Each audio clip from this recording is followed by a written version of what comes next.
મિત્રો, ઝડપી સફળતા ઘણા લોકોને મળે છે, પણ લાંબા સમય સુધી ટકતી સફળતા એ માત્ર ઈમાનદારીથી મળે છે. વિચાર કરો, મહાત્મા ગાંધી પાસે ન પૈસા હતા ન સત્તા, પણ સત્ય અને ઈમાનદારી હતા. આજે આખી દુનિયા એમને યાદ કરે છે.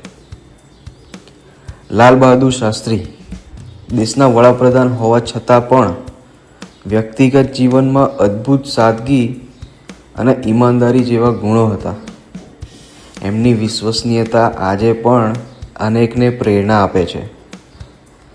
ઈમાનદારીનો રસ્તો ક્યારેક મુશ્કેલ લાગે, પરંતુ એ રસ્તો આપણને નિર્ભય બનાવે છે. રાત્રે શાંતિથી ઊંઘ આવે છે. લોકો આપણું નામ વિશ્વાસથી લે છે. મિત્રો, યાદ રાખીએ, પૈસા, પદ અને પ્રસિદ્ધિ સમય સાથે બદલાય છે.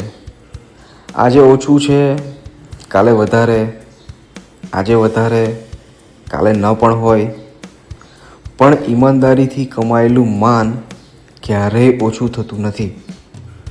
આજે નક્કી કરીએ, ઝડપી નહીં, સાચી સફળતા ઈચ્છીએ. અને સાચી સફળતાનો રસ્તો છે ઈમાનદારી. કારણ કે ઈમાનદારી માત્ર ગુણ નથી, એ જીવનભરની બ્રાન્ડ છે.